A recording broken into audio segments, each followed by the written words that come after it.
All right, good morning, folks. Welcome in. Coffee run, here we go. We'll start the show every day this way from now on. And basically what I'm going to do is give you kind of a lens into what we're doing here. So we have been on, we did a show called Daily Paycheck a while back where we turned 10 grand, as you can see here, into $100,000.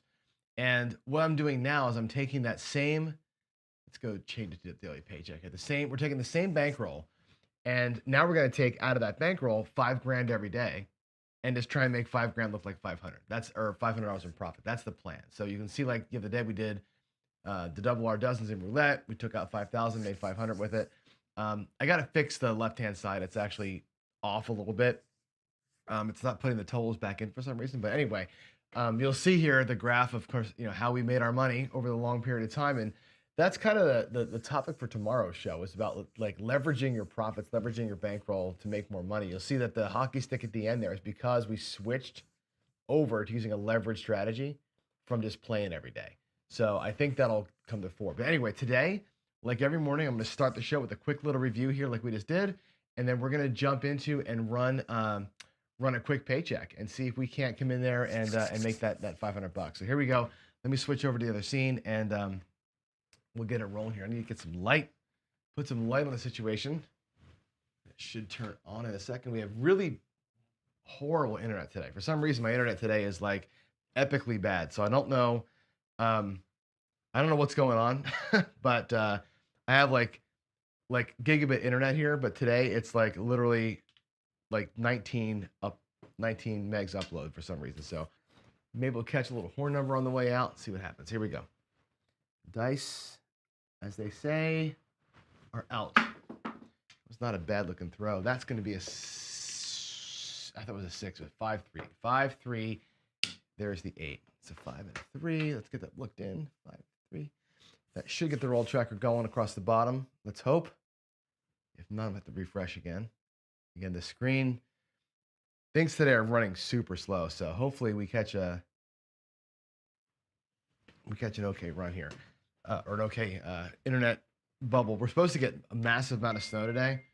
And when that happens here in town, we get this big cloud layer that kind of just crushes down everything around us. And and the internet just goes to shit. So hopefully, I'm trying to log in here and get the roll tracker going and just won't even pick up. So we may not have a roll tracker today. We'll just play like normal, I guess, right? If the roll tracker decides to wake up, we'll do it. There's our first come bet. We're 200 on the don't, 100 in the come. And here we go. Let's get these come bets set. Let's get some repeaters and have a good day. That's a 7 out right away. That's okay, though. Actually, a 6-1-7 is actually pretty good here. This is what the horseman's for, right? To sniff you out. We'll get paid in the come, and we'll get paid 2 on the don't, which means on shooter 1, the profit is $300.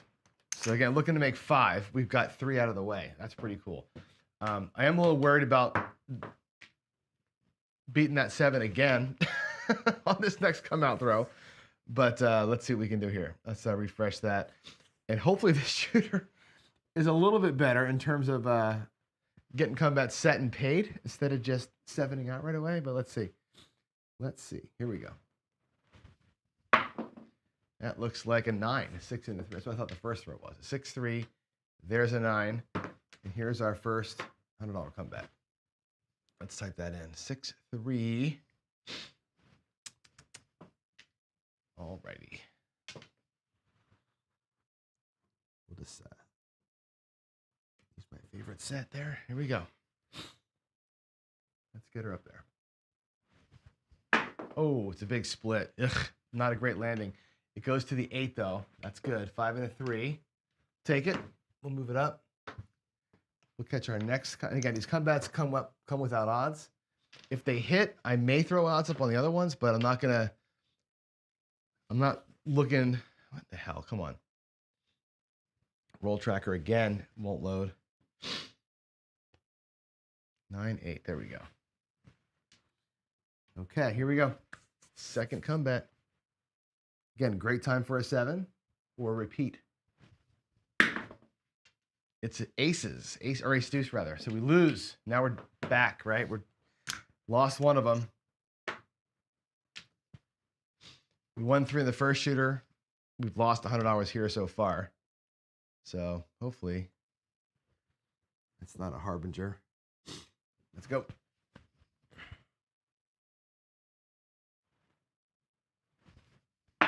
That's a good looking toss.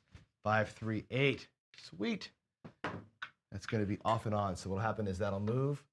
That'll come down and get paid $100. And now we're done with the shooter. Matter of fact, here in my rack is $500. That technically is our starting bankroll. I have $300 out here at risk. Potentially $300 reward, right? Let's get those guys to pay off. Let's get them all to pay off. Let's have an 8 and then a 7. Be out of here. Worst case scenario is that we're tied, right? There's the 7. That's fine. We'll lose $100. We'll win 200 down there on the don't. And now our profit is 400. So we actually earned $100 on that shooter, even though we got planked out of here in the come. Not too shabby, right? We'll take that all day long. Let's see. Let's mark that in. Was that a 5-2? Right? Sweet. At this point, right, with a goal of $500, we've got 4, right? That's awesome. What we can do here is something simple, right? We can do a little drawdown. If you want to do it, we can do it. We'll do a little Dallas drawdown here and look and make $100, right? How do you make $100 in the drawdown? You have 320 across. So out of my 4, right, we're going to put 320 out there. I'll take $80 and change. Let's just not PSO here. And 320 is simple, right? It's this. Two greens per box. 2 greens per box. We'll get 2 hits. We're going to run for the hills. 527 was the last one. Let's go here and reload. Alrighty. Coming out. Here we go. Oh, that hit the back wall directly. Oh my God. Look at that. That die went all the way down the end. I let that thing go like an idiot. There's a 3 and a 6. That's a 9. That was horrible throw. My goodness gracious. Turn your bets off, everybody. Turn your bets off. The shooter did not look good on that one. All right, here we go. Come on, roll tracker. There we go. All righty.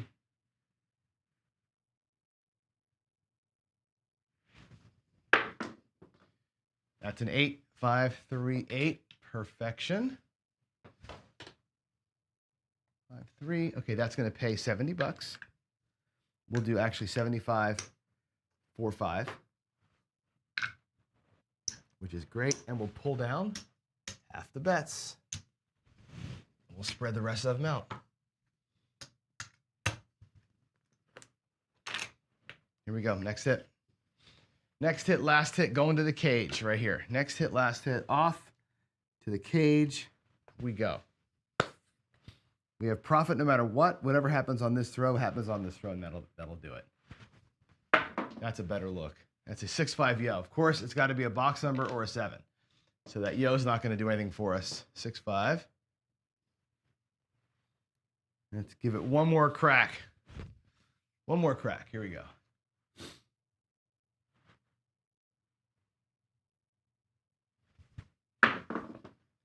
There's the hard 6. All right, that'll work. That will absolutely work. 3, 3, 6, $35, and we're out. That was our $100. We made 70 and 35. That's 105.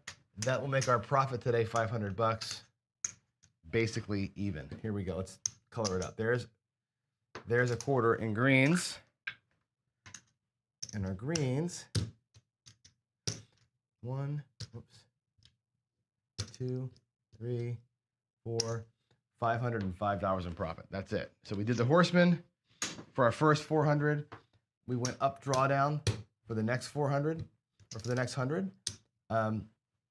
Easy peasy today, right? When it works out, like warmed up into the hand and felt kind of okay about that. I'll leave that there. And that's that. So let me go come back and see y'all here. Let's celebrate, and then we'll talk turkey for a minute, huh?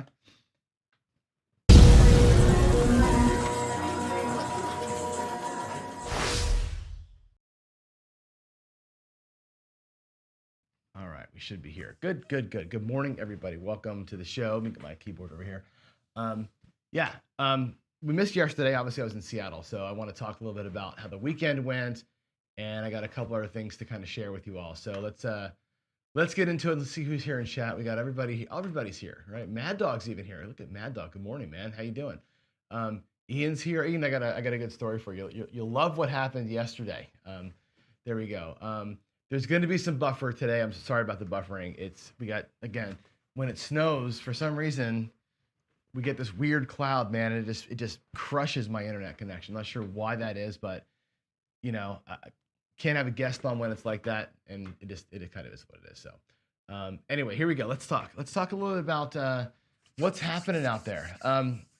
There are, by the way, I want to make sure we highlight some of these people, right? And I'll try and highlight one every so often, right?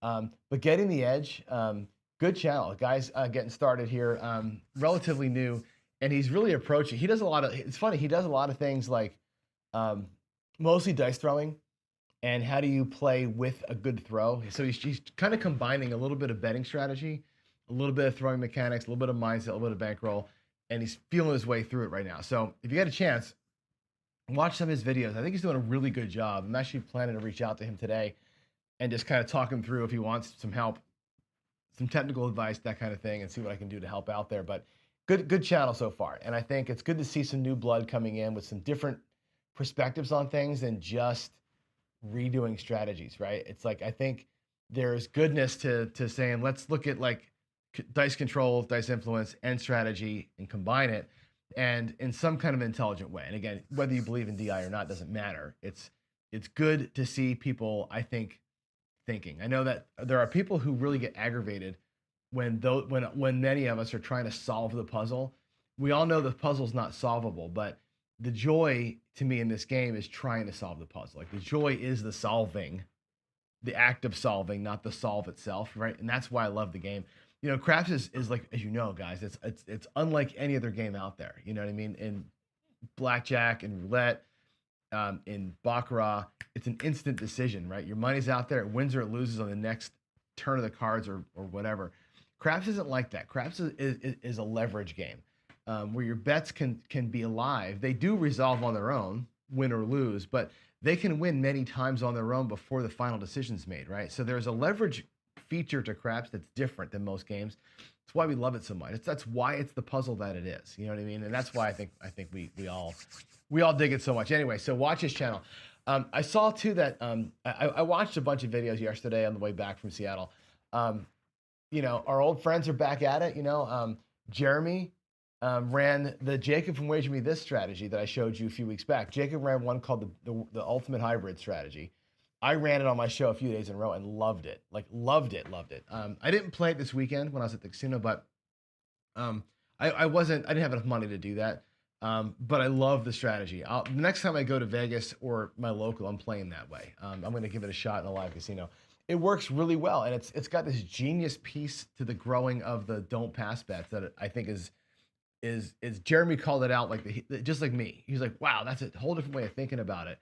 When he ran the video out, he made a ton of money in the video because he had 2 monster rolls, but the idea behind that strategy is really sound, and I think Jacob deserves kudos for that one, for really explaining it well and for letting us kind of run with it. So that was a pretty cool one. And as you can see, Ken Knows Gambling is back. Ken's back. I haven't talked to him on the phone yet. I got to give him a call. He's back. He's doing videos. He's doing the this versus that type of thing. He's doing a lot of the Whalen 410 Baccarat, which Whalen has updated, by the way, with some extra stuff in it, which I think is pretty cool. Sometimes, though, Whalen, I leave a good thing alone, man. I think it's good on its own. It's one of your better ones. I like the Baccarat style of play where you're kind of flipping around and not just laddering the same bet over and over again. Pretty cool stuff. If you catch a chop on the 410, you're going to make a fortune. Right? That's the idea. The Baccarat style of play is great with a little bit of a ladder on a chop. You're going to catch the chop, and your ladders will instantly catch you back. It's a cool way to play. So check that one out too. But let's get into the meat of the matter. Let's do a little tiny trip report for the weekend here. So Yeah, I went to Seattle this weekend for the Green Bay game. My wife and I bought my son and his girlfriend tickets to the Green Bay Seattle game for their birthday. His birthday's in October. She's in November. She's a huge Green Bay fan. Her dad is a huge Green Bay fan. So of course she grew up a Packers fan, and we thought, what a cool way to, whatever. So Ian, I think Ian's in chat. I'm going to put this note out there, Ian, but just to give your face some cred. I called Ian, who I know has season tickets to the Hawks. Said, hey man, I want to get Zach and Malia tickets for this game. Can you hook us up? And he's like, absolutely, and he worked the phones. Ian has season tickets to the Seahawks, and of course he knows everybody in the sections around him and stuff. So he was able to make some phone calls, and the guy didn't want to go to the game, sold us their tickets. It was great. Those two got to go to the game. Then it turns out her dad wanted to go. And he said, hey, can you get us tickets? So I like, Ian, can you get us 2 more tickets to the game? And sure, no problem. Gets his tickets, and I get them to Malia's dad and his girlfriend. And then my wife's like, well, hell, if they're going to be there, we should all go and make a weekend out of it. I'm like, Ian, can you find me 2 more tickets? And Ian's like, got you. He finds 2 more tickets. Now all 6 of us are going to go, right? So all 6 of us are heading out to Seattle for the game. Knowing that, of course, Ian goes and does his thing, gets with the pit boss at our local casino that he's become good friends with, the guy that hooked us up for the Seattle meetup a couple years back, got us a private table. So we had our Seattle crew, which is a great bunch of people, by the way. You know what I mean? You got Holly and Gina and Craig and Nate. Those guys are awesome. And of course, they swoop into the casino at the private table. That wasn't fully private. There wasn't enough of us for whatever reason, but they got us, the minimums that we wanted. We got the change spots. It was a whole thing. So it was great. We got there and played at the casino. I'll give you a little bit of a trip report here in a minute, but you can see I lost a little bit on the first day. I won a little bit coming back through, and I'll talk to you through how that happened here in a minute. But yeah, I want to share this picture. This is actually, if you can see it, this is Malia's dad walking into the stadium. Huge Packers fan. He's got his cheese head on. We spent how long, Ian? 3 hours at your tailgate. Ian, by the way, professional tailgater. Like the dude tailgates like nobody's business. Like literally what? I don't know. I wish I could put a picture up there. There was like, I don't know, 8 tables, 8-foot folding tables with chicken and barbecue sandwiches and pulled pork and burnt ends and not stone crab, Dungeness crab legs, and you name it. Alcohol, the whole thing. It was unbelievable. Ian's a DJ too, so the music was rocking. We spent about 3 hours there before the game, got into the game, and this picture is her dad. This is Malia's dad, who's never been to a pro football game. And loves his Packers like nobody else. He comes into the stadium, and that's him walking into the stadium. I thought that was the coolest picture. I've got about 50 pictures from the trip, but it was just an unbelievably cool day. Even though the Hawks got hammered, it was a great night. It was a good. They had so much fun. So anyway, that was that part of it. Pardon me. The rest of the report though was this. So at the snow, I've not been very lucky there. I'll be honest with you. And the first night I lost about 275, and I'll tell you the reason why I lost it. It wasn't because of extra dumb play. I pretty much played to a tie, which is normal for me, right? Especially when I'm playing in a big group. You guys know when I play with a big group of people, meetups or whatever, I'm pretty conservative. Like it's going to be a little bit of horseman, it's going to be a little bit of come ladder, a little bit of odds maker, like a lot of plays that I do that are kind of made to tie, right? Or made to like last. Like I'm not going to do the skill 66. I'm not going to do blasting across, that kind of thing, when I'm going to be at the table for 6 or whatever rounds around the table, like we were. I'm going to play low volatility. But what I did was play the ATS on everybody. And so the 275 represents pretty much ATS. Nobody hit the ATS. It was 555, 555, over and over again, just the donation station for the ATS. And a couple of okay little wins here and there, a couple of decent little runs. Matter of fact, I pulled off the Bo Parker move twice, which was fantastic. I actually said, I'm going to go low volatility here because we had just been through 2 straight PSOs, right? And I'm like, this is not going great. And I'm like, and again, it's 44 inside. It isn't like I'm losing my shirt, right? But it's like 555, 44 inside, and it goes away on that couple times in a row. It was a couple good shooters too. That's why I went the outside bets. Anyway, I pulled this one. I go here. I'm with a stick. And I said, you know what we're gonna do? We're gonna go $10 on this next. And it was a couple guys we didn't know. I threw $10 out there. I'm like, I'm gonna go all Bo Parker on y'all, right? And I was kind of joking about it. I'm like, you guys know Dice Coach and blah blah blah. And my son was watching. So of course the guy throws a come out 11, which I stacked up, and then he throws another come out 11, which I stacked up, and then he throws a come out 7. Right now, in the meantime, I had actually done this. I made color, right. So I got the $45 or $40 out there. He throws another one, right? Or no, he was 11, 11, 7. He sets a point of whatever the point was. Doesn't matter what the point was. And buckshot's the point, right? And there's that. And I'm like, dude, look what just happened here. Like 4 rolls. Like literally I started with $10 and I got 25, 50, 60, $70, 14 units in profit. And I'm like, dude, that's it. And I'm like, I'm sorry, it was past line. I'm staying out here doing this again. And so his buddy, both guys drunk off their asses, right? He comes out, does almost the same thing, like 3 7s in a row, sets a point, hits a number, buckshots his point. And I'm like, I just made, $80 twice in a row. Like, beautiful thing.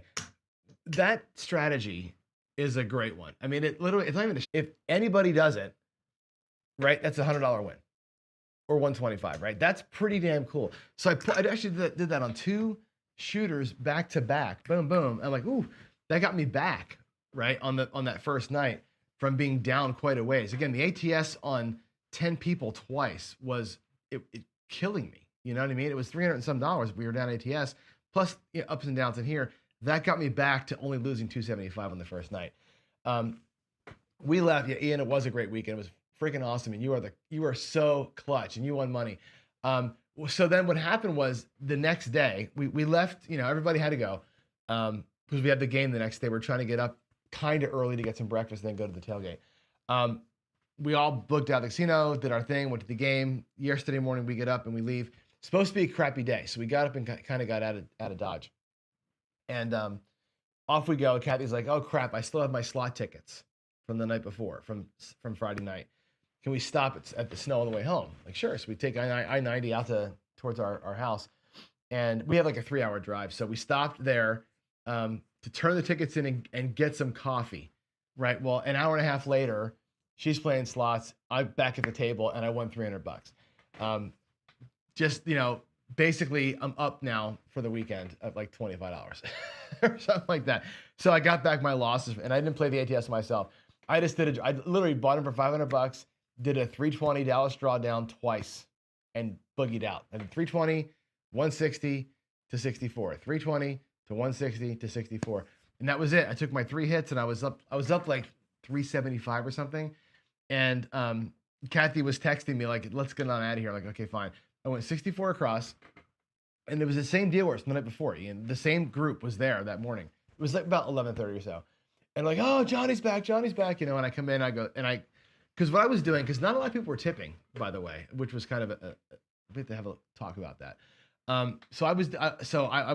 What I typically do now, by the way, you guys know me, is I'll pick a bet here and there, and I'll call it a dealer win. Like, for example, where was I at? Was I 96 across at this point? Or I think I had $20 on the 6, whatever it was. And I had like a $21 or $28 win. And I went dealers win, and I gave him the whole win. And like I think it was a $28. It was an 8. It was a win on the 8. I took the whole $28 and I said dealer win. And I shoved it back at them, and I said, drop 15, play the rest how you want it. Dealer's choice. So they dropped 15 in the rack. They took the $11 or whatever it was, and they played the rest of it how they wanted it. And they put it across, and they were pressing on their own things.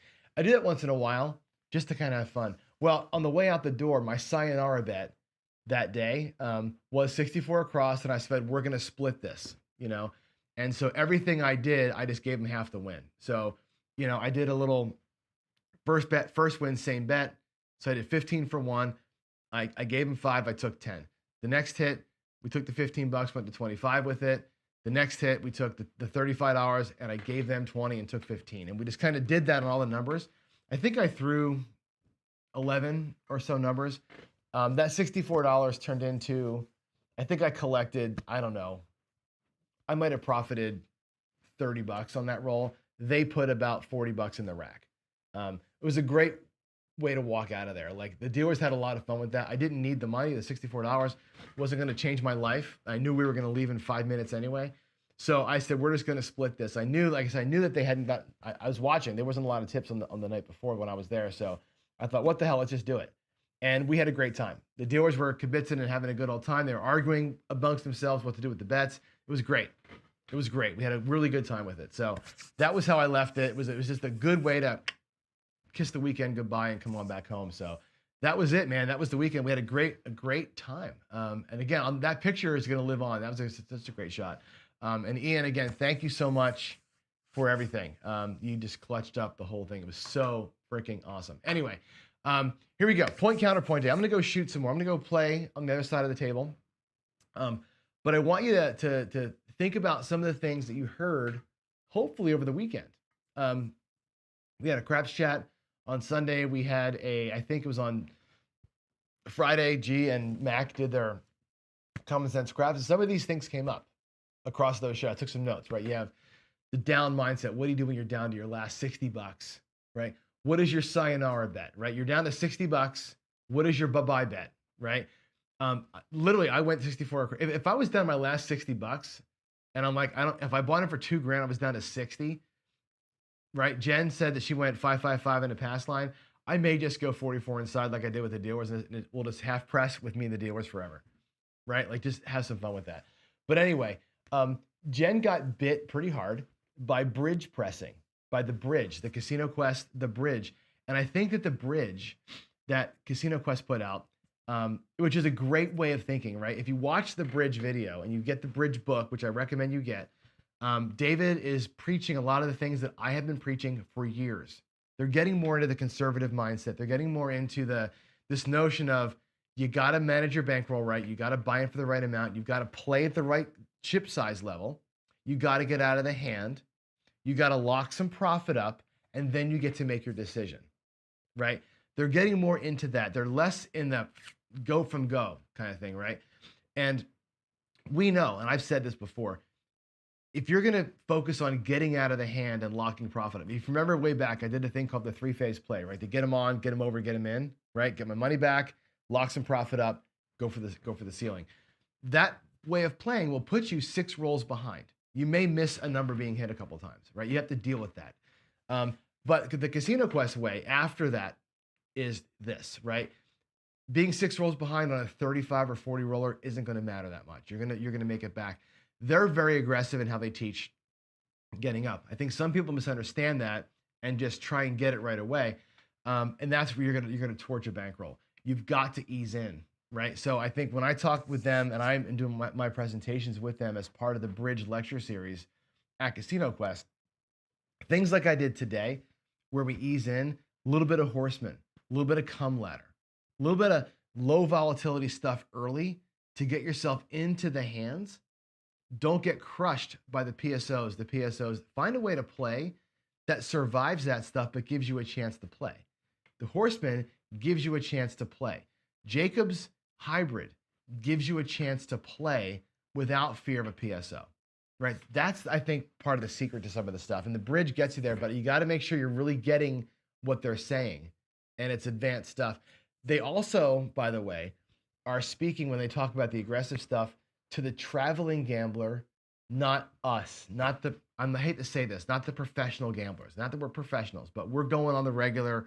We're trying for, a skill and luck would say, we're trying for consistent wins. You're going to Vegas for 1 week a year and that's your only time. You don't care about consistent wins. You're looking for home run or nothing, right? That's what they're teaching. It's like, if you're going to go for it, here's how you're going to go for it. Don't just bleed your money away. At least put it to work. That's what the bridge is kind of about. So again, I've said this, connect your goal and your mindset and your money together, right? My goal is to win a fortune. I got this much money and I'm only here for the weekend, going for it. Okay, given that set of circumstances, what are you going to do best? That's the bridge, right? That's what I've been teaching for years now. So I think it's important to get in that. Anyway, Some people rely on the miracle. Like Jen got lucky, right? Hit a miracle win on the way out the door. Craig told a story where he hit a miracle the way out the door, right? He was done with last whatever, hit the 5-point fire bet, right? Miracle wins that catch you back up are great stories to tell. It's not the way you win this game. That's lightning in a bottle. You got lucky. Thank God. I've done it before too, right? I told you the story. Hit the full ATS during a coffee run when I was down $500 and got myself back, right? That's great. It's a great story. I love the fact that it happened, but that's not like what I'm going to go back there and go, okay, I'm going to do it again. I'm going to lean into the ATS and make that my way. So that's, again, your brain has got to be a little bit more in control than it is for a lot of people. And that's important. G talked about etiquette and energy. G also talked about big bankrolls. We'll talk about big bankrolls tomorrow. So those are all the topics that were talked about. I'm going to go and shoot a little bit. And while I'm shooting, I'd like to talk about these things while we're going on, okay? And I'll remind you again, if you want to play along with me, reach out to me. I'm going to work on stuff. I got an electrician coming in here to help me get hardwired internet so I don't have to deal with Wi-Fi anymore. But in the meantime, I'm going to switch sides to I'm going to go to this view of my table. And we're not going to do the roll tracker because it's too slow in here. But I'm going to throw a little bit. And just do me a favor, put a Q in the comments. Put a Q. You saw the topics, right? That I gleaned onto. Put a Q in there. Q for your question. And if you want to address it with me while we're going here, then that's great. I will talk to you while we're going. And if you don't ask me questions, I'm just going to start talking about shit as we go. So let's walk on over here, and I'll take the bankroll. I think I want to use the front rack, right? Is that what the way the camera's set up here? The front rack is the one you can see. I got to do some work. I changed cameras out, and I think it's kind of hard to see the rack. But anyway, that's neither here nor there. Let me put this away. Let's see, put the purples over here. All right, so I got 2K in the rack here. And I'm just going to play a little bit of whatever with you. I'm going to show you one of the plays that I actually was doing when I was throwing the dice this weekend. And I don't normally do the Iron Cross, but I did this weekend because, again, it was a table I hadn't played in a while. So I basically did this. I took $100 and did an Iron Cross this way with it. So I did, let's actually just get a point. And I'll just huck them random here for now. So we got a point of 6. And wasn't on the line, so it didn't matter what the point was to me. But with the $100, I would go 5, 6, and 8, like so, with a $10 field, right? And that was it. So I would go, and again, depending on what it was, if I was shooting and I was on the line, let's say I was $10 on the line, what I was doing then was this. I was going here, 60 and 50 and 30 behind. With a $10 field bet, right? But most of the time, wasn't like that. I was $10 there. I was 30, 30, 25, and only 10 in the field for no reason at all, other than it just seemed easy. I would take my 5 change, and basically what I did was this. I was looking for, telling Skill this morning, looking for what I would call a meaningful win, right? So let's just run this out and see what happens here. We got an aces, which, my field bet wasn't out there. So I would take this, right? And again, that would be a $20 win, okay? And I was picking a number up in here, right? The first thing I would do is go with the 5, make the 5 look like 35. That's gonna pay me 50 for 1, okay? I leave the field bet in there. I would take the $10, and I was dropping 2, make the 6 or the 8, depending on which one I felt like. There's the $5 for that. Look like 42. Boom, take my $3 back. Okay, so now I got 2 bets. That'll pay 50 for 1. Let's see if we can survive. We got a 6, that's fantastic. So 50 for 1, right, there's the 1. There's the 50, and that was a collect. Remember, I'm out there for $100. The pass line bet wasn't real. I'm out there for $100, right? 85 inside, 95 here. The $5 was for the whites, right? So I'm out for $100. $50. That's half of my money back. There's a 6, 4, 10. Again, that'll pay 10. I'll drop 2. Now I'm into this thing for $100, and I've got insides ready to pay me $50. And there's the 6. Another 50 for 1. and I'm down, right? That $100 right there was what I started with, okay? I can be done. We'll lose the $10 out here, and I can be done, right? That was what I basically did. A couple of hits, get $100, and I would stop playing, right? Or at the least, what I would do is if I was in the field still, let's say it was a field win that was the last one, I may try a little field parlay, right? But I'd pull the bets and take the $100 and stop and let my ATS run out, right? And what happened to me a lot was I would do this, I'd make $100 or I'd make the 50 sometimes, right? And not the second 50 and let it run out, right? And the ATS would burn, like on every single shooter, the ATS would burn and I'd be out my money. But that was okay with me, right? Because here it is. There's my $100 that I started with. There's a little bit of profit, right? And we're okay, right? We're okay with that next shooter. And the next shooter's money was right here ready for me. So that I would get the next shooter come up, bankroll still intact, and like, same thing. Let's go 5, 6, 8, right? In the field. And I got a little bit of money here that I can use to pay off the mortgage up here on top, right? And that was kind of how I did it. Super simple, right? Very, very simple way of playing. And I was telling Skill, like, I want to get to meaningful wins, right? To me, a meaningful win could be this, right? Let's say we have that 6 and it pays 35, right? 25, 35. Losing the field, replacing the field, taking a quarter back, that's a meaningful win. It's a color change, right? I like to do that. I don't mind same betting, right? That, to me, it's the same bet move. It's all good. You brought back a quarter. What I've been trying to do, though, is say, look, I have to do that 4 times, right? 4 times up here to get the money back. It's pretty hard to do that, right? To me, a better move that I was, and again, I was doing this, putting the field back, taking $25, make the 6 and 8 both look like 42. I get $1 back, right? Because it's $24 to each, right? So there's 42. There's 42, my dollar change. Now I've got 2 bets that'll pay 50 for 1, okay? If the field happens to hit, let's just roll the dice here, right? There's a field hit, right, for 10, cool. 5 goes to 35, now they're all paying 50 for 1. It's 2 hits, right?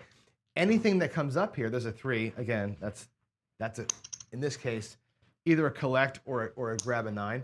The next box hit, we're out. Well, there's a 7. Let me just show you what a box hit does. Come on, give me an inside number. Now I'm never gonna get one now, right? 12, come on, 7. Give me a freaking, I'm just gonna make it up. Let's pretend we got a 6. Welcome to craps, right? At this point though, right, that $50, that 50 for 1, because I had pressed it twice, right? If you get that, 1 hit, press them both. 1 hit, press that one. 3rd hit, bye-bye, and you pull it back down, right? You're at your level, right? There's $50, $75, there's $90, essentially, right? You basically have your money, within $10, you have your money back on the 3rd hit up top. And that's the idea, is to get one of those things to hit, pull it all back down, and you can be done. So I was trying a 3-hit iron cross, essentially, and it worked out pretty good most of the time when I was shooting the dice. I think one of my rolls was really awful. I think I threw, I want to say I threw 5 to 9 every single, it wasn't great. One of those, though, I had a 6 or 7 roller with no box numbers. It was like, come out 7, come out 11, 2, 3, hit the point, I think one time, come out 7, set a point, 7 out. So I hit like a lot of rolls, but not a lot of juice. Anyway, what we have here, questions from the group. Do casinos have craps tournaments? Yes. I think the Four Queens has one. I think it's called the Golden Arm, right? And I think Dice Dr. Dan is saying Bally's had one. Yeah, so that definitely is a thing. It's real money. It's not fake money. But in the end, I think they do like a pool at the end. Like the final table is not real money. The final tables are usually they give you 10 grand, fake money, and you play it out. Skill Luck says, can a meaningful win mean almost anything? Can be more specific. Meaningful wins to me means a level change. When I say meaningful win, it's a color change. So if I'm a $10 player, Dave will use this example all the time. If I'm a $10 player, let's set up a $5, $10 $5. A meaningful win to me is this. The first one that would pay, let's put some whites in my rack. If the first hit pays 15 for one. It pays $14, right? But if you drop $1, 14 plus 1 is 15, right? 15 for one, and you go to a quarter, right? Your win, if it hits a second time, is $35. That right there is a different color than I started with. That's a meaningful win to me. I call that a meaningful win. It's like not just taking back $10. It's taking back something that's different than what I started with. It's a quarter. And great, that's a perfect time to just do a straight up same bet. Beautiful, right? One of the things we teach in the bridge, one of the things that I teach again when I talk about meaningful wins, I've got $35, and I'll put the profits here. I've got my money back so I can try it again, and I've got 25 in lock on that number. Again, I'm looking at the number of themselves, not the whole board. This number got itself back and made money, okay? If it hits again, right, it goes to 60. If that hits again, it's 84. It's actually 84, but we'll do 85 for one, okay? Not yet a color change, but it's about to be. I'm gonna take back all of this except for one. We'll make it look like $75. In my rack now, I've got my starting money, 1, 2, 3, almost $100. The next win would be, with $75 on it, would be 105. That's a color change, straight up, same bet. Like, that's a meaningful win. This second win was meaningful too, right? Taking that $85 win's a nice one, but it's not a color change, right? If you want to be more aggressive with that second win, that $85 that we got, let's put it back out there. There's a 75. We were at 60, right? So the $85 win, right? If you wanted to be really aggressive with it, you can just take that and make it look like 100. You still have your money back. You technically have 2 more cracks at it if you want to look at the reds that way as your bullets. You still have your profit, and your next win is what I would then call very meaningful. $140. It's a color change. Right now I'm a black player, right? And we can stay at $100. We can stay at the black level. And now you're gonna rock the black level until the next meaningful change, which is purple. You've already got your money back. You have 2 more bullets, actually 3 more bullets if you want to look at that. 3 more times, you can try this with the 5, right? And $150 in profit. If you think of it that way, as each number having its own number of tries, just like the pass line parlay thing, right? If you bring 250, right, 10 $25 shots at getting that thing to happen 4 times in a row, now I've got 4 times that I can try this for free, right? That's, again, tomorrow's topic of leverage, leveraging your wins and your bankroll. That's kind of what I'm talking about, right? Now you're here, 125 looks like 140. We'll do 150 for 10, let's say. Go to 250 with it. That pays 350, 350, right? Guess what? My next bet from 350 is 375. And now I've got that. Here's the mirror. This is hit number 5, right? We've taken the 4 wins back. We're looking pretty good. You catch a miracle run, your next collection here is a purple chip. 375 pays 5 1/4, right? And you're feeling pretty good. That's another meaningful win, straight up same bet. So I same bet the meaningful ones where I change colors and I'm pressing hard enough to get to a color change, right? While still collecting where I can. Again, on a 5-hit 5, this is where you can end up. If you're only single unit pressing or only half pressing on a 5-hit 5, you may make $100 in total, right? But the flip side of that is on a 3-hit 5, this guy's making not very much, where the guy who's collecting more often, half pressing, is collecting bigger amounts through the early part of the run. And that's, again, that's a mindset thing. That's a what are you here for? You here to win consistently a little bit all the time because you go 3-4 times a week, right? If that's the case, right, taking that green meaningful chip or 2 of them every day, all good, right? It's all good. Tom Marcus said, would I catalog this play as a bankroll builder? Potentially.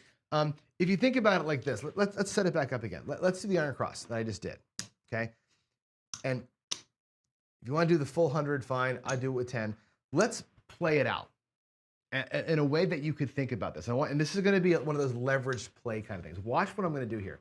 Let's roll it out. Let's hopefully, if I have to, I'll force it to work instead of failing. But there's a 5 for the point. There's a 10. Field winner 10. 5 looks like 35, right? Or 5 was already at 25. Now the 5 looks like 35, okay? That's going to pay 50 for 1. The first $10 comes to there, right? We catch a 5. That's great. It pays 50 for 1. I'll pull the 1 out of my rack. I'll leave the 50 bucks out here. Okay, that's the first one. We need one more 5 or something cool. There's a 10 or a 4 that pays 10 bucks. I'll drop 2. Make the 6 look like 42. Aces, that's great. That pays 20 bucks. Again, we'll drop 2. Make the 8 look like 42 and add the 9. Right, and that's where we are right now. Next hit, 9. That sucks, but it'll win enough. We'll win 10 here. We'll win 15 for 1 over here. Okay. If you take a look at where we are in our wins, if I bring all this back to where it started, right? Bring all this back in. Leave everything out there. There's 50, 75, there's 100, and whatever. 100, let's just call this part for later, okay? If you think about leveraging your bets or a bankroll build, I did what we had to do. We got this to 35, we got these to 42, we took a $50 win and twice, right? And we're done. We made our 100 bucks. Which means to me the next time through, I'm not doing a $100 iron cross, right? If you're bankroll building, you can take the 100 bucks and go home, right? Or you can leverage the whole freaking thing and do this. Let's go 60, 60. I'll make that a quarter, 50. And if you want to go the full 25, you can in the field and put the whole thing out there. Double up the iron cross for the next run and do the same thing, right? And the same thing looks like this. Well, there's the 7. Let's just start a new shooter here. Another 7 come out. All right, point's going to be 6. Here we go. On this size bet, right, we'll do 70 bucks here. And what we're going to do is we're going to take the 6 and 8 now to 90 each. Why? That brings back a black chip next time. We'll take the penny home. Puck off. 7 come out. Midnight come out. Come on. Give me anything. 5. Okay, here we go. 6 wins, 105 bucks, right? Meaningful win. And by the way, 100 bucks represents the next level, right? If I wanted to use the 100 bucks, again, we'll pull these wins back. Say, well, now we can go level 3. We can put 3 units on each, right? 90, 90, and I'll take the 100 bucks and go 75 here, and we'll go 50 here. Leverage it up, right? So you go from 100 spread to 200 spread to 300 spread. You're only risking 100 bucks. And in fact, I have 70 bucks of that saved. I'm at risk for 30 bucks with 3-unit bets, right? That's leveraging. When we talk about leveraging your wins, again, I'll make this statement tomorrow. When you look at my house, right, I've got X equity. Let's say I got $100,000 equity in my house, right? But my house is worth $1.5 million, right? The leverage that I've got when I go to get loans and everything is $1.5 million. The leverage is not 100, right? That's what we're doing here. So if I'm doing the iron cross this way, aggressively, I may approach it this way and say, yeah, I took 100 bucks the first time. My next time is a $200 iron cross. I win another 100. My next one is a $300 iron cross. And guess what? You can go up by those units quicker because watch what happens, right? At this higher level, well, let's get numbers here that actually make sense, right? There's a 6, right? It pays 105 bucks every time we get the meaningful win, right? That goes back in. There's 55. We'll do one more of those. There's a 9 that pays 50 bucks, okay? The 5 goes to 125, right? That's going to become a $200 win in a minute, right? The next time something good rolls up in the top set, well, there's a 7. Another 7. Well, make my point for me. 105 on the 6. Sorry, 105. The next time something happens up here, that's $200 wins back to back, right? When you lose the field, put the field back, this $100 is clean. Now I can increase them all by another unit. And now it's, 120, 120, 175. And before you know it, these $100 start building these things up, and every win becomes a black chip. Every single win becomes a black chip, and you can do this all day long. That's leveraging, right? That's an aggressive way to play it from a position where you already are in profit. So that's what I was talking about earlier. It's like, I wouldn't do that Iron Cross as a bankroll build. I did that as a survival technique, right? From when I was at the casino, I played that $100, got the 50, and stopped.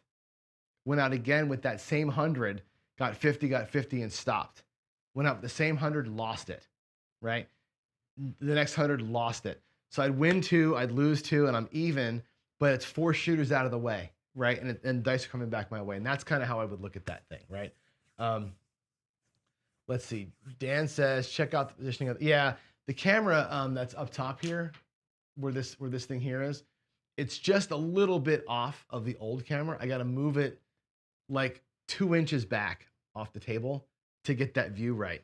So I'll work on it, Dan. I did it late last night, so I'll keep at it. Take the field. Yeah, I keep forgetting. I'm going so fast here. I'm just kind of just working through concepts. But anyway, like I said earlier today, some of the things that come up on the shows last night, right? Like the sayonara bet, the last $60.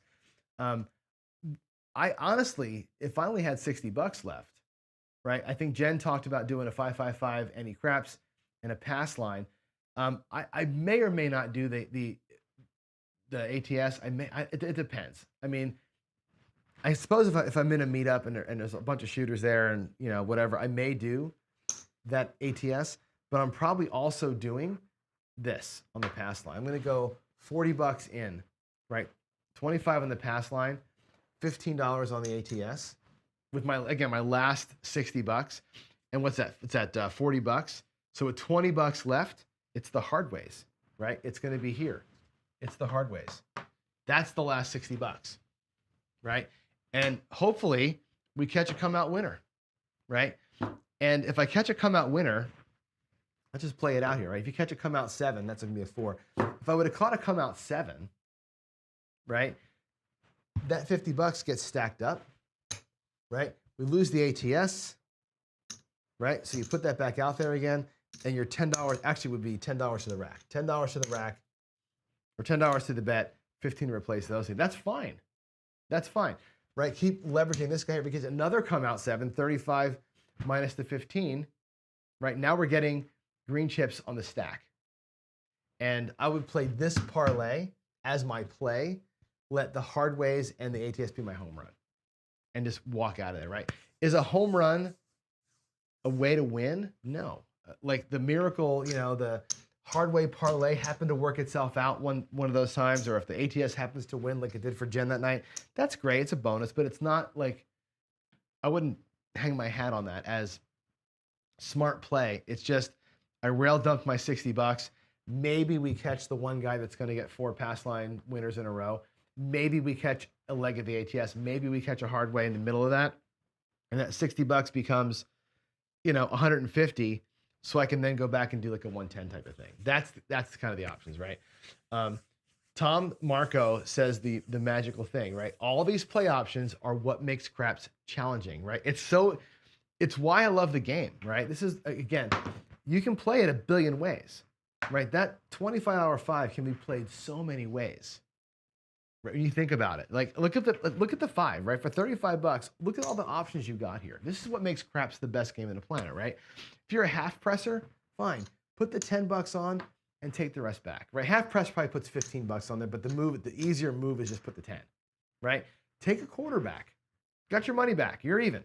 The 5 paid for itself, you're even, right? On the next hit that pays 50 for 1, right? That's a meaningful win. Look at that, you doubled yourself up. Right? That's a 200% profit on that number. That's pretty damn awesome. Or you can be like, screw it. Go to 75. Go to 75 so I can catch $100 on that third hit. Now you're bringing back different colors, right? And if you're a real degenerate, you can say, I already have my money back. I don't care anymore. It goes to 175. Yeah? And that's 285, right? I'm sorry, it's 210, 245.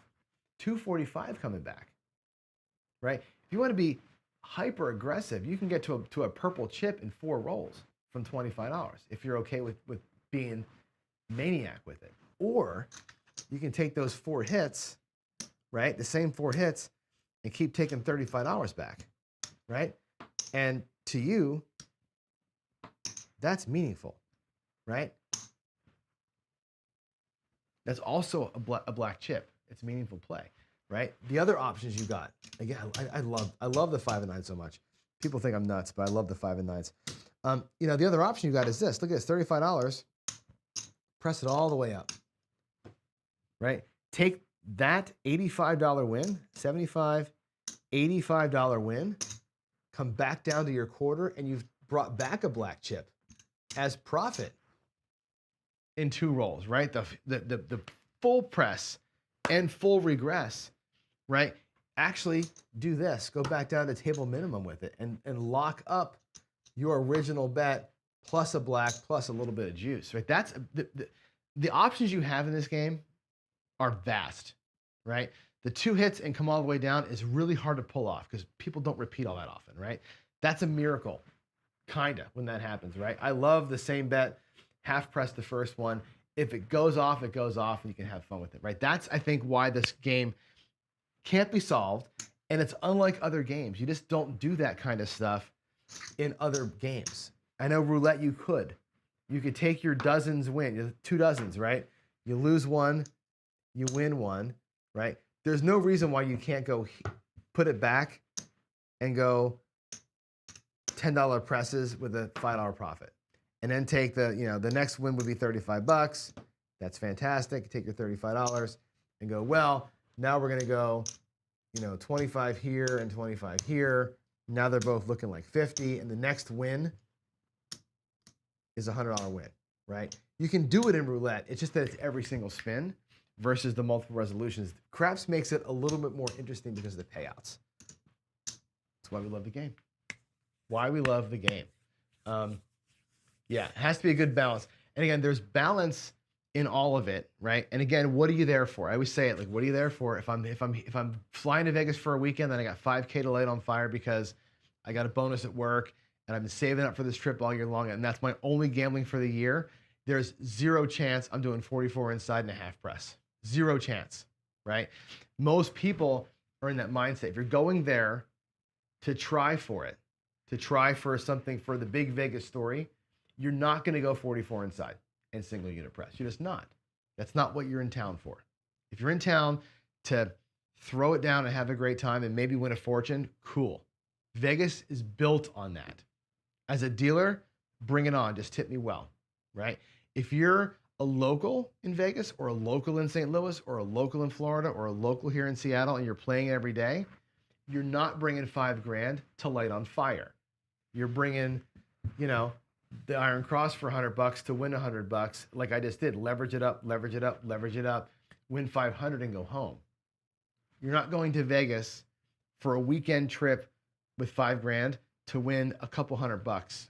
That's not your goal. And I think people have to be in touch with that. I said it before, the mindset of the gambler is very important, right? Knowing and being in touch with and being okay with the reasons why you're there is super. I'm going to come back over here again. It's super important, right? I think it's insanely important to be in touch with it. And I think G talks about it a lot. The idea of mindset, energy, bankroll size, all those things matter, right? And again, if you're there for the sole purpose of hitting the gas and having a home run, then fine, embrace that. Go into that with a plan that's going to have a better chance of working than not, right? That's my advice. If you're going to go for the consistent regular wins, then you're going to be more conservative with your buy-in. You're going to have enough money for 10 shooters. You're going to win 10% and walk. Those things we teach are for us, the regulars that are going for consistent wins, the paycheck players, right? The bankroll builders. That mindset is way different than home run mindset. And I think you've got to be able to understand that there's room in the world for both people, and both people cannot play the same way. They'll experience the roles differently. I think that's wickedly important to me. And I'm looking forward to, like I said, when I start getting really into the dealing, right? When I go to training and I'm at live tables every day, watching what people do, my reports back to you, my trip reports will be what I'm seeing people do and what I'm seeing work and not work. Like, I know what works for me, how I play, but watching what people are doing and what's working and not working for them will be very interesting for me to share with you. So I think that's super important. Let's see. Jen says, I'm looking at the screen here. It's kind of far away. You would burn 5K this weekend. Yeah, ATS only reason anyone has money. That's funny. It's true, and I think you're right about that. However, that's not the reason to do it, right? Like, and again, you're saying I would have burned the 5K. I wouldn't have burned 5K. You know me, right? I don't go out there and pedal down from the beginning, right? We've had, I think you and I have had this conversation. I know I've had it with Eric and those guys, right? I work for Premier Casino Hosting, as you all know, right? We're a hosting outfit. We bring people to private tables and make them play, right? Make them play at big levels. That's the whole point. I get in trouble all the time, right? From my hosting people. People on my hosting team yell at me all the time because I'm a regression player. I'll go out there 320 and come down to 64. They hate that. They want you here, right? I do not play from my bankroll, go for the ceiling. I do not do that, right? I practice what I preach. I regress down, then I play hard. I'll regress down, then I'll play hard. I'm usually regressing down and locking up a little bit as part of the regression and playing hard. I'll go 320 to 160 and take the $100 that I won from that and only play 44 of it, or only play 64 of it and leave 40 in profit, right? That's the way that I play. I would not have burned $5,000. I would have been on the Horseman. Well, I guess I couldn't because it was crapless, but right. But that's what I'm saying is, if you're going to go there with the intention of lighting it on fire to win a bunch of money, you got to be okay with that. Like, this is what I'm doing. If you're going there to make money or build a bankroll, your brain is different. You got to wire your brain the right way for that. I think that's the most important thing. And I have both wirings. I will go out there sometimes and wire it to go just try it, right? This weekend, I wired my brain to survive. And I was in survival mode the entire time. I knew I was going to be at that table for 3-4 hours. And I wasn't going to leave, right? So survival. I played way differently than you probably think I would. I think it's an important thing. You get, again, have multiple goals, multiple ways to reach your goals. It's not all the same. It's not just, math guy, law of large numbers, 64 across forever kind of thing. It just doesn't work that way. And I don't play it that way for sure. So, all right, let's see what else is being said up there. 80% of players bet point odds and inside up. That's true. Most players are doing that, James. I'll tell you what, when I was doing, what worked for me a lot this weekend too was Come Ladder. I played a lot of Come Ladder, more than I usually do. I haven't played that really regularly in a while. I played it a lot this weekend. Just, again, I know that I can scope it to a certain number of chips. I know, like, for this shooter, I'm going to allot 7 units, $70. That's it. Come, watch it happen. No more, no less. Most of the time you tie, or you're here and here. Fine. I'm totally cool with that. Right? The Come Ladder is a great one. The Horseman's a great one for kind of surviving through. So anyway, Jen said, I tried David's way and it was painful. But did you regress first? I guess you couldn't regress, right, Jen? You were saying that you got rolls you couldn't even regress on. David's way only works. And honestly, the skill and luck way too only works. Regression plays only work if you get a couple of rolls. If you're going to get PSOs, nothing you can do other than play the Come Ladder type strategy or the Horseman. And unfortunately, on Crapless, you're stuck, right? That's the problem. Crapless, you're stuck. But yeah, David's way will work, right? If you can get out of the hand 10 times and have 10 actual bullets to crack at. If you don't have the bullets, you're going to crash and burn. That's why I'm kind of against the mentality of, and I've said this recently too, I'm getting to be more and more against the mentality of just having enough money for 10 shooters. I'm kind of railing against that now. It's like, that's okay, but that's a recipe to just go down. We talked about it last week. If you have enough money for 10 shooters and you lose the first shooter, your goal of whatever it was just got way harder to hit, because now you got to make up a loss and your goal. If you lose the second shooter and the third shooter, your goals are harder to hit. That's why I'm much more of a short game guy. I'm much more of a, way shorter and whatever. I don't care about the comps. I know I'm supposed to, but I don't care about the comps. I just want money, so anyway, what else is being said? Totally agree. Just go build your 5K. Yeah, right. I'm gonna hold on. I'm gonna lean in here. I just can't quite see that because it's the light's hitting it wrong. Let's see. Agree. People just go build your bankrolls to 5K. Cover your travel expenses. Forget the home run. You're not Juan Soto. There you go. Yeah, the RCL cruise was brutal for the most part, right? I was 44 in, 40, just kind of burning that $44 every freaking time versus, building. I had a couple of home runs there and I didn't do enough money building in that trip during the trip early. So yeah, live and learn on that one for sure. All right, I got to get out of here, guys. It's 8:30, so time for work and all that stuff. So I will see you tomorrow morning.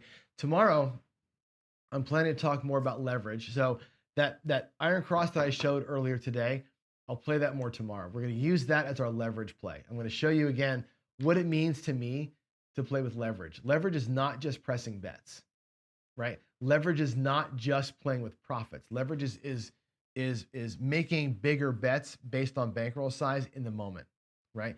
Leveraging is hard to do, and it's a short game play. It's not a long game play, but if you can catch the right run when you're leveraging your bets properly, I think you can do some damage. So anyway, that's tomorrow, and hopefully we get some internet fixing going on here, and I can actually have my roll tracker working better. And maybe tomorrow we'll play some Crapsy. So the idea tomorrow is to get Crapsy going while I'm doing the rollout. So bring that back as we can. So anyway, love y'all. God bless you. I'll see you tomorrow.